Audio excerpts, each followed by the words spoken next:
Ads schmads. If you don't want ads, that's okay. Choose the Dave McWilliams Plus option on Apple Podcasts. And hey presto, no ads.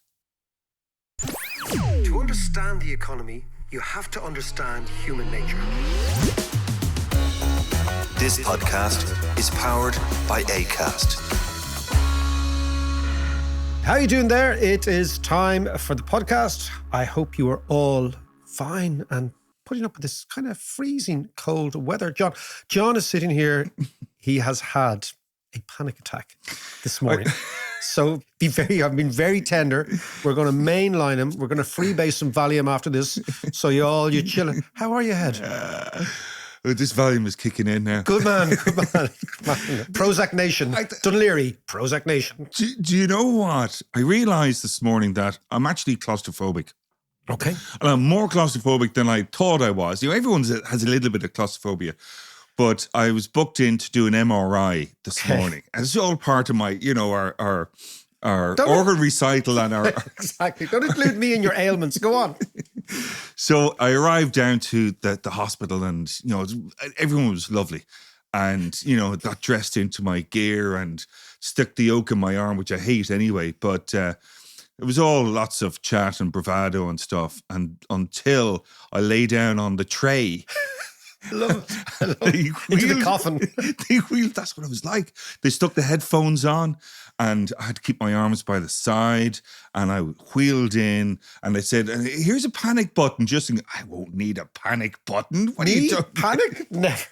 And then I was in there and I was kind of feeling, these headphones aren't quite right. I just need to adjust them slightly. And then I couldn't lift my hand. I was going, oh my God, I can't lift my hand. Oh my God. And then I opened my eyes and the roof was about 2 inches from my face. And I was going, oh my God, I don't think I can breathe properly. I think I need to get out of here. Get me out of here. I started shouting at them, get me out of here. So they came rushing in and wheeled me out, going, it's okay, sir. It's fine. Lots of people do this. And I'd broken into a sweat. I was jittery. I really, heart was racing like hell. The really adrenaline surging. Myself. Like I was really kind of shocked. And I answered the door this morning. The state of him, the white face, the panic. It kind of wears you out as well. I think so. Now we're going to get lots of Valium. We're going to get lots of Prozac.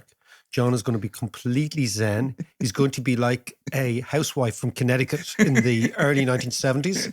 Okay. Housewife from Fox Rock. Yeah, exactly. Exactly. That's exactly what you're going to be. You're going to be just kind of moving zen like around Avoca hand weavers as if the world is your oyster, listening to Lana Del Rey. It'll be all lovely. It'll be like a Lana Del Rey video, right? From early 70s. Yeah, it'll be perfect. What annoyed me about it though... What did annoy you? I don't know. I started thinking, because I always, and I still want to be an astronaut when I grow up, but, if you stick on a suit... and you have the helmet on and you're out doing your spacewalk and stuff and you get an itchy nose or you're going to scratch your head and you can't get at it, I think that might have, in the sort of list of astronaut characteristics, yes. One would be how to deal with one's itchy head without a panic attack. Well, it's good to see you. It's good to see you not panicking. And so, by the way, we're going to talk about global trade today. Just so you know, we're not going to be talking about John's panic attack. The podcast is going to be on the economics of global trade, absolutely crucial for the global economy, in particular crucial for Ireland because we are the most, not the second most, not the third most, not the fourth most, the most globally integrated economy in the world. So our imports and exports contribute vastly more than our GDP. So global trade is what we're all about. But for the world economy, it's hugely important. But tell me your panics. Actually, this morning's panic attack came hot on the heels of another milder panic attack the other day when I saw on the news that they had gone into Yemen and bombed the Houthis. And the Americans. The Americans and the Brits. And my initial reaction was, oh my God. So while they've been, for the last few months, trying to contain the whole war in the Middle East, all of a sudden, boom, it has expanded and it seems to be getting out of control. And that freaked me out. Okay. So, as always, I take a different view to you on this. Indeed, right? You do. I think this is exactly what the American Navy is there for, right? So the American Navy exists for a variety of reasons, but one of them is to protect free shipping. And when I say free shipping, if you look at the history of international trade, so if we go all the way back to the Romans, so everyone talks about, so the history of international trade is the history of seafaring nations. And the history of seafaring nations is also the history of piracy.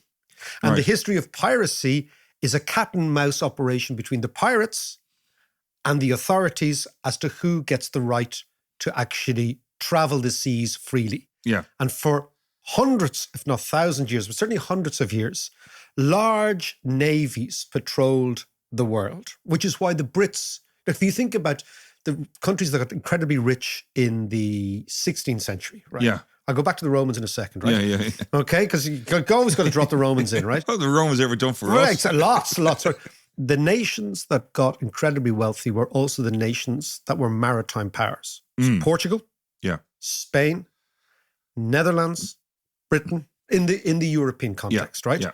Now, the reason they had large navies and the reason they had maritime power was to protect their merchant ships.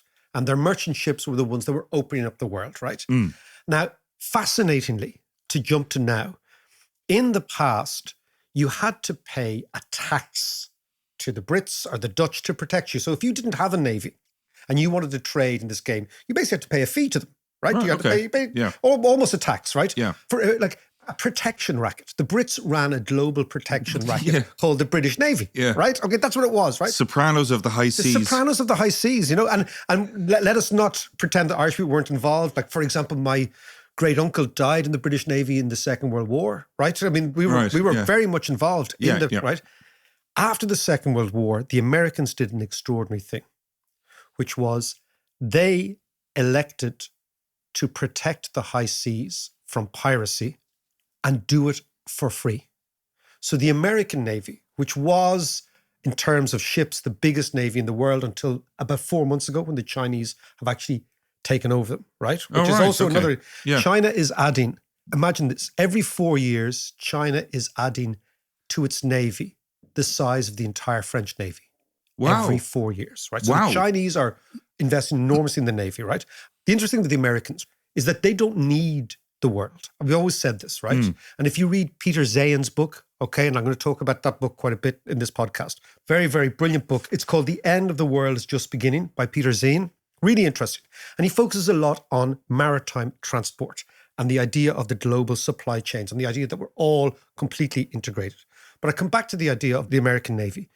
The American Navy exists to protect the world and to protect shipping and to protect commerce and to protect supply chain. Yeah. These Houthis are understandably see an amazing opportunity to shine the light on their civil war with the Yemeni government by attacking what they call a choke point. And the choke point is at the bottom of the Red Sea, right? So you have a tiny strait, you have 17,000 vessels go through this tiny strait per year, okay? I'll just give you some statistics, John, about how much of European trade, right?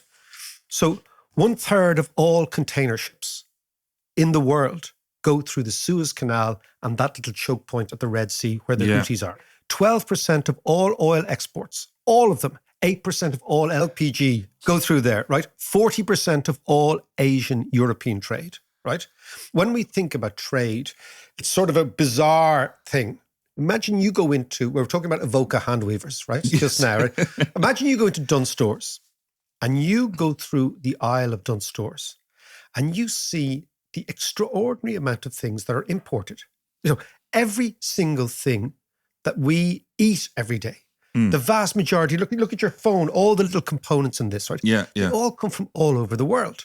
So what we have done, we've turned the world into this... My chai seeds and my blueberries. Think about that. But actually think about all that, right? So all this stuff, right, comes from this extraordinary achievement, which has been supply chain management over the last 40 years, which means that everything local is international.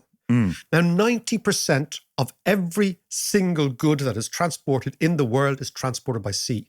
We forget that. We think about air freight, we think about trains, we think about trucks. Yeah. Right? But that's only after the stuff gets there, right? So 90% of everything we consume, think about this, Yeah. is transported by sea. Yeah. Why? Because sea is so much cheaper. It is so much cheaper. Once you basically get those huge ships going, it's unbelievably cheap, right? So if you can imagine, right, what is happening now with our friends, the Houthis, who are at that choke point, they've already caused a huge amount of traffic to go not through the Red Sea, but imagine around the Horn of Africa, around South Africa. Yeah. Now that adds 1 million euros. Think about this, to the cost of shipping around the Horn. But more importantly, John, right? The average cost of a container, now think about this, with insurance, petrol, etc., but mainly insurance premiums, has gone on the 7th of October when the attack on Israel happened, the Hamas attack. It cost $1,490, the average cost of a container, okay, on the high seas. Yeah. Do you know what it is today? $5,163. Wow. These are from Bloomberg, these statistics. And the implication for inflation is phenomenal. So let's go back to your panic attack. I would be much more panicked if the Americans didn't attack them, because America is obliged to keep the shipping routes open. Yeah, but like I understand that, but the problem that I have is that it feels like the strings are being pulled, be it by Iran or whoever, that America and the West are kind of walking in. I don't know if it's blindly, but they're walking into this trap between, you know, Iran, Hamas, Hezbollah, and now the Houthis. Well, okay. So what we'll do is we'll park the economics and we'll talk about the Houthis first. Who are these people? Yeah. Where do they come from and why now? But they always struck me as this kind of band of, you know, as they say, a ragtag group of terrorists or freedom fighters or whatever you want to call them. You know, the kind of lad, when there's a scrap going on the street, they're hanging out in the background, waiting for the guy to be on the ground to lay in a couple Kick of him boots. in the head, right? Okay. But first of all, we've got to say, right, so the Houthis, amazingly, are not a tribe. Yeah. They're an entire region, but they're called the Houthis after a bloke. So Houthi and the Blowfish. It was a guy called Hassan al-Houthi, Okay. who was the leader of a general group of people in the north of Yemen, right? In the highlands of the north of Yemen. And you kind of forget that a lot of parts of the world are always geographically delineated. So the people who live in the hills are different to the people who live in the plains. Sure. And they have been for hundreds of years. Yeah, yeah. So the Houthis were living in the hills in northern Yemen. Now, there's a reason, first of all, that Yemen was a British colony. Why? Because it's at this choke point. So the Brits had colonies like Gibraltar, like Yemen, like Malacca, at all these choke points. The Brits had colonies to protect trade. So protecting trade is part and parcel of economic history, right? Yeah. So in 1962, when the Brits decided to leave, they set up what was called not a sultanate, you know, if there's sultanate, there's sultan, but an imamate, which was run by an imam, right? Yeah. And this was for the Houthis, right? And they were what they called Shia Muslims, right? So this is has become a big thing, right? It wasn't regarded as a big thing at the time because it was kind of Protestant, Catholic, Shia, Sunni. They were all basically Muslims. It's all fine, right? Yeah. So in 1962, they have their own state. That state is taken over by the rest of Yemen. Yeah. And they turned this state into what was called North Yemen. So it was North and South Yemen for most of the Cold War. Yeah. And North Yemen was this Shia Houthi state. And South Yemen was a Sunni state, closer to Saudi Arabia. Yeah. But that was going on, right? And then, of course, what happens, like all these things, is you gradually get people saying, you know what, we want to be on our own. We want to be on our own. So this is through the late 90s, early 2000s, right? Then the southern Yemenis, which were now the Yemeni state, decide, okay, we're going to sort these people out. And they prosecute 6 wars against the Houthis. So it's actually quite a fascinating situation where you get a country, Yemen, which is one of the oldest countries in the world.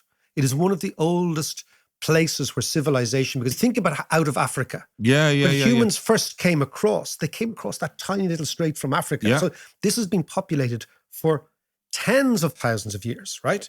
And it's split broadly between Sunni Muslims in the plains and Shia Muslims in the highlands. And this has always been a source of friction. So then, of course, you get this war between the people in the plains and the people in the highlands. And of course, the Saudis get involved in 2010. And why did the Saudis get involved? Because they're Sunni Muslims. And they get involved because also the government of Yemen were Sunni Muslims. And they had sent what they call Wahhabi missionaries up to the north. So Wahhabism is the religion of Saudi Arabia. Okay, so there was a great alliance between the Wahhabi clerics and the House of Al Saud. You remember Lawrence of Arabia? Yes. Yeah. What he actually did was he facilitated the emergence of Wahhabism in Arabia. Okay. Because he was a Brit and he was Peter O'Toole and he was all that stuff. But he was an incredibly mendacious character in all of this, right? Right. Okay. Undermining the Hashemite kingdom, which was the kingdom of Syria, which was the kingdom of Iraq, which was the kingdom of now Jordan still. These were the people who were supposed to take over the Arab lands after the Ottomans left. Okay. And all right. of course, Lawrence of Arabia sided with the Saudis, who were actually being fueled ideologically by the Wahhabis. And the Wahhabism is this extreme Sunnism. And of course, so they sent their lads to be missionaries to our friends, the Houthis. Yeah. And the Houthis were saying, we're having none of this because we're Shias, right? So they had this war. Then the Saudis get involved. It internationalizes the war. The UAE gets involved with the Saudis. So suddenly you have the Houthis on their tods against the Saudis, the UAE, and the southern Yemenites. Yeah. And of course, when you get attacked, you become radical. So they say, no, we're Shias. Who's going to be our big mate? Iran. Yeah. So they go to the Iranians and they say, please come in and help us. And this is how the whole thing has become internationalized. And this then becomes your axis of resistance. Yes. This is how it all emerges. But if you imagine... Circle of fire. Well, yeah, exactly. And so what they've done is they've tried to, their view is they're encircling Israel from Syria, Iraq, northeast, Hezbollah in the north, and then what the Israelis would say, Hamas in Gaza, and then our friends, the Houthis in the south, right? Yeah. But as you say, it does seem like something that's kind of orchestrated to annoy the West, right? Yeah. But the West doesn't have a choice. What are you going to do? So Sure. I understand all that, but, are these attacks for ideological reasons on principle, or are they purely economic? Well, I think they're a combination of both. See, do you remember when the provosts in Ireland, right? The provosts could shoot, maim, get shot, get maimed in Northern Ireland all day long.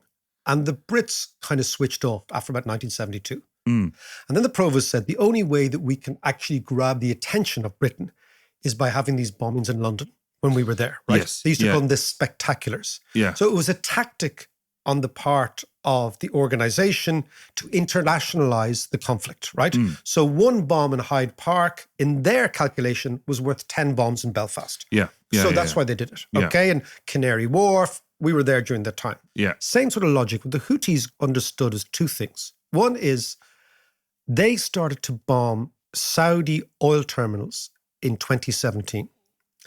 And after having bombed Saudi oil terminals, the Houthis graduated from being a terrorist group to an interlocutor at a peace discussion, right? So the Saudis actually said, screw this, we want to make peace with these guys. The Saudis, of course, went in expecting that this will be over in a week. And it's 9 years later. So the Saudis have been bogged down there for 9 years. And Saudi Arabia, if you listen to what they're talking about, they've got this Vision 2050. They want to create a tourist infrastructure. They want to replicate what the Israelis have done in Eilat and what the Egyptians have done in Sharm el-Sheikh. They want the Red Sea to be this sort of diving paradise, right? That can't happen if a bunch of lads are fucking missiles at you, right? Yeah. Put very simply, okay? So the Houthis realize, okay, violence kind of pays. Yeah. It kind of pays. So now they're thinking, okay, after 9 years, their own population is probably fed up of war. In Gaza, I'm not saying they don't have absolute solidarity with the Palestinians. I think they absolutely do, right? As Muslims, as put upon, as colonized, as abused, right? But it's also very, very good recruitment for them to be seen as the most pro-Palestinian of all the Arabs. And particularly as we've noticed that the Arab nations are being unbelievably quiet about Palestine. Yeah. They're unbelievably quiet. Yeah. So the Houthis have decided, okay, this is our scrap, right?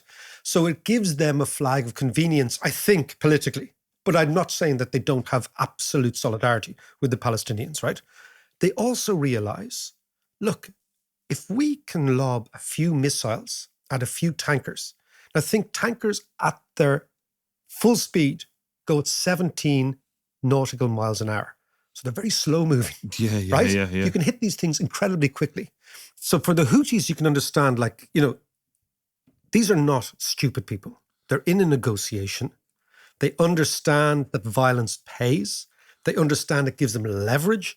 And they also understand that the world talking about them also gives them leverage, because what it does is it gives them prominence. And when they go to discuss and to negotiate now with the Saudis, and what they're trying to negotiate is their own homeland in Yemen, what they have is they have chips at the table. And those chips are, we can stop international trade. So when the Americans bomb them, on the one hand, it's what the Americans have to do, but on the other hand, it plays into the Houthis because they're saying, look, we're important. And of course, what is crucial, John, is that what the Houthis have done evidences the unbelievable fragility of international global maritime trade. And that, believe it or not, is the platform upon which the global economy sits. Okay, well, let's explore that a bit more and the impact that that's going to have on the global economy in Europe, in America, in the East, and all the different players after a bit of this. Grant.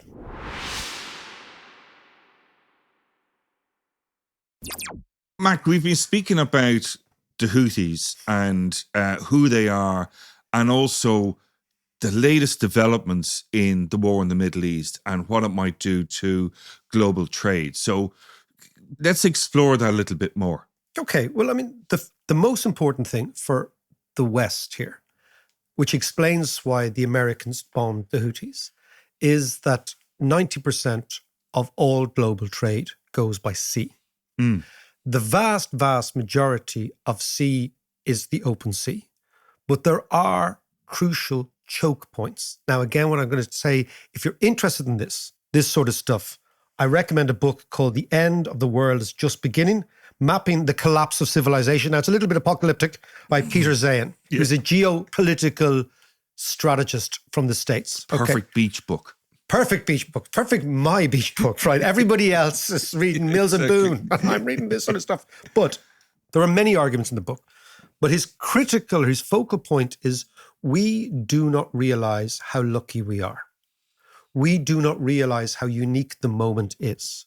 We do not realize how fragile the web of globalization is and how dependent it is on a number of critical factors. One of those critical factors is the free flowing of merchant ships around the world. Now, for the vast majority of the voyage of a ship, there's no problem. But there are 8 choke points in the world. And by I mean choke points, they're little channels where an enormous amount of trade goes through, and they are highly, highly, highly susceptible to attack from land. Yeah. Now, 4 years ago, talking like this would have been regarded as, you're a complete weirdo, apocalyptic, somebody who defaults to the catastrophe. But now, in actual fact, what our Houthis are showing us is that with a couple of drones, a couple of missiles, all bought incredibly cheaply on the open market, you can stop global trade. So if you want to look at the key choke points are the Panama Canal, right? Between Which the is in Pacific trouble at the and moment. Atlantic. It's drying up. It's drying up, but it's again, the reason the Americans, remember General Noriega? Yeah. Okay, Pineapple Head, as the Americans called him, right? The reasons that they actually went and took him out was because the Panama Canal is so unbelievably critical to Atlantic-Pacific trade. Yeah, That's the first one. Second one is Gibraltar. The reason the Brits still own Gibraltar, when you think it's so anachronistic, is because the Strait of Gibraltar, whoever owns Gibraltar owns the Mediterranean. Yeah. The third one is the Bosphorus. This is our geography lesson. Yes. It's geography, leave insert geography. The Bosphorus, that tiny little strait between basically the Black Sea and the Mediterranean, and more importantly, between Russia, Ukraine, and not just Europe, but the Suez Canal, and of course the Atlantic. So critical. And of course, the reason that many, many thousands of Irish soldiers died in the Dardanelles was because Churchill didn't want to occupy Turkey, but wanted to occupy the Bosphorus to maintain British control over that choke point. So history is littered with battles over choke points. Yeah. Then, of course, you have Suez, which is the key one, right? Yeah. Suez, the history of Suez is fascinating. Yeah. I was listening to the opera Aida the other day. Of course you were. And Aida was Here we written go. by Verdi. It was commissioned. Think about Aida the opera, which is amazing, right? Yeah. It was commissioned by Sultan Pasha, who was the viceroy of Egypt, the Ottomans, in 1870 to celebrate the opening of the Suez Canal. So the greatest composer of the time was commissioned by the Sultan. Well, he was the Pasha, not the Sultan, the Pasha, in order to celebrate. So these are the sort of bizarre things I get up to when I'm sitting at home, right? But the Suez Canal, the choke point of European Asian trade. Yeah. Choke point of European Middle East trade when it comes to oil. So think about the amount of stuff that goes through Suez into Europe. Every technological good we have, everything, for right? sure, yeah. All the cars, the oil, all everything. the cars, etc. Everything, right? That comes, and of course, increasing cars from China. Yeah, but that's Increasing cars from China, right? And of course, European cars to China. But everything goes through there, right? And then, of course, that goes down the Red Sea. And then there's this other choke point, which is where our Houthis are, right? And they are commanding that. Now, if you go a little bit further, you've got towards the east, you've got the Straits of Hormuz, which are where basically Dubai is. Yeah. So between Dubai and Iran, and again, that's another flashpoint. Why? Because it's all the oil coming from Kuwait and Bahrain going, and of course Iran, to the extent that they're exporting, going out through these things. And then the final one of these choke points is the Straits of Malacca, which is between Malaysia, Indonesia, just that area, which again, the Americans always patrolled. The interesting with Malacca, it was first a Portuguese colony, then a Dutch colony, then a Brit colony. Why? Because these are crucial choke points. So if you don't control these areas, you don't control international trade. This is something that, and we don't think, because in Ireland, we have done what all Europeans have done. We have outsourced the responsibility of global trade to the Americans. And we have sat back and allowed the Americans both patrol the worlds and take shit for patrolling the worlds. You know, so we say, I can't. But they wanted that responsibility as well. That comes with the territory of being a superpower. It does, but they didn't tax us for it. Unlike the Brits, most major powers taxed us. I know, but they didn't. You know, so the Americans, in a way, I wouldn't say naively, but have adopted the mantle since 1945 of keeping the world open, and they have done this with a certain amount of lack, I think, of their own self-regard. Why? Because America doesn't have to do this. But this is exactly where Trump is coming from. Of course he is. He's saying we don't have to do this. Yeah. Now, fascinatingly, you just said, and I think a lot of people listening said, I can't believe the Americans and the Brits struck at the Houthis, and this is just colonialism and settler, la, la, la, right? Think about who stands most to lose from the end of Asian-European trade. Not the Americans, because they're not doing the trade. Yeah. The Chinese. Have they lifted a finger? No. Now think what's going on. The Chinese are building up their navy. They are allowing the Americans to take all the flack for protecting Chinese trade. That's interesting. Yeah. So, like, let's not disabuse ourselves of the notion that there is a free rider here. Yeah. And the free rider is China, because it's free riding. So if you look at, and again, Noah Smith has done a very good Substack on this. Yeah. If you look at the open seas in economics, right, it is a public good, like fresh air. So there's always going to be a free rider problem. This is always the problem in environmental economics, right? Is that the tragedy of the commons and all that. Precisely. You're absolutely right. And this is the same thing. So the free rider, in this case China, gets a free lunch. Yeah. And America takes all the responsibility. And some in America, and Trump and his friends are saying, well, why should we patrol the Red Sea?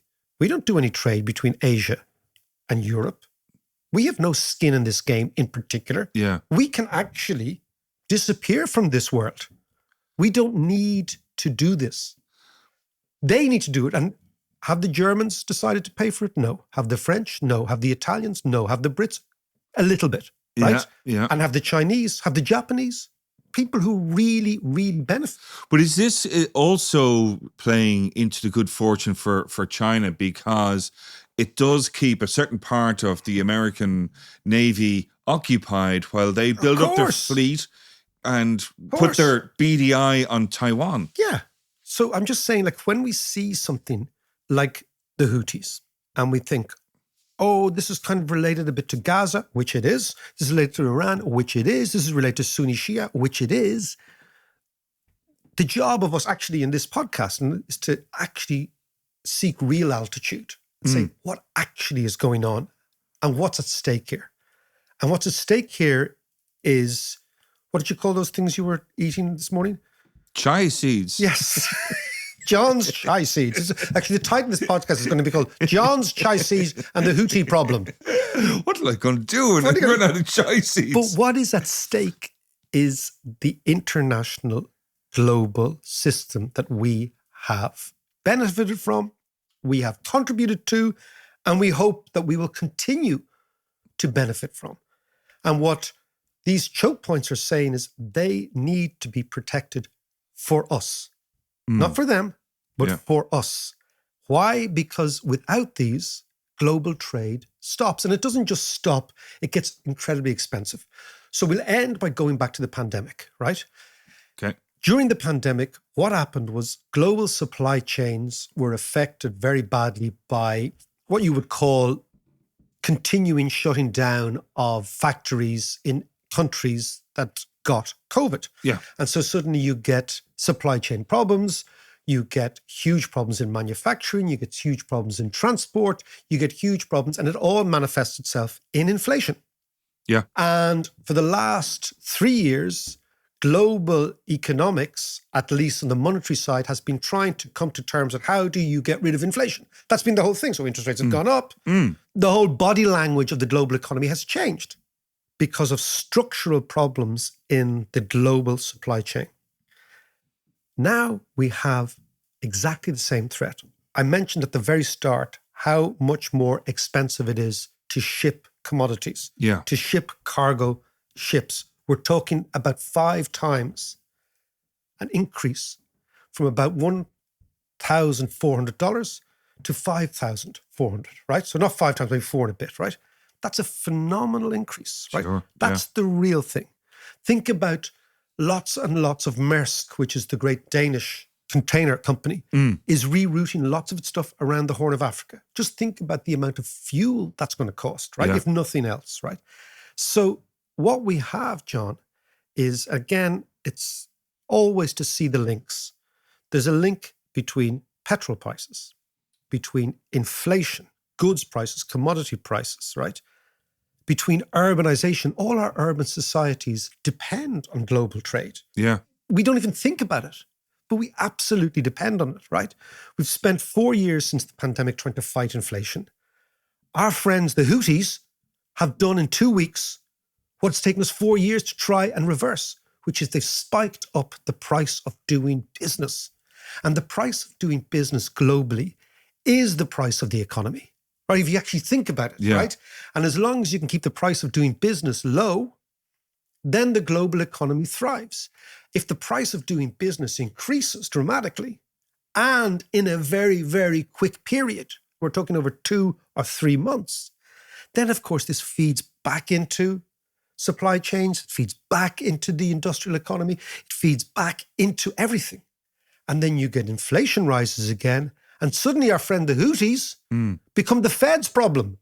This is the way in which the international economy works. And up go the interest rates. And up go interest rates, and suddenly mortgage rates go up in Ireland. Why? Because a bunch of fellas in the hills in Yemen are having a go. So when I see the Americans saying, enough of this carry on, I understand that it's fraught with danger. I understand that it could go wrong. I understand that it can ennoble and embolden certain individuals. I understand all that. But what choice do we have? That's the system we've created. And like it or not, America protects the system we've created because they created it. Yeah. And we, in Ireland, benefit enormously from it, which is sometimes bizarre when I listen to Irish politicians and public people and talking about, we're in accordance with the Houthis because it's a colonial struggle and they're part. Come on, see the big picture. Yeah. See what's actually going on in the world. See what's going on in Dunnes Stores. See what's going on in Tesco's. See what's going on in the main streets of Dublin. See what you're buying online. Give me a break. Just before I go, I want to tell you about a special evening, Tuesday the 20th of February at the Pavilion Theatre in Dunleary at 8 p.m. It's myself, Colin McCann and Diane Foley. Now, Diane Foley's son, James Foley, was kidnapped in northern Syria and he was murdered in a public beheading by ISIS. And this, of course, was put up on the internet, and this is how Diane learned about her son's death. In the book American Mother, Colin McCann captures Diane's story, talks about her son's captivity, the efforts they made to bring him home, and the fact that she came face to face with her son's killer. This promises to be a fascinating evening, Tuesday the 20th of February, tickets at paviliontheatre.ie, and I'll see you there.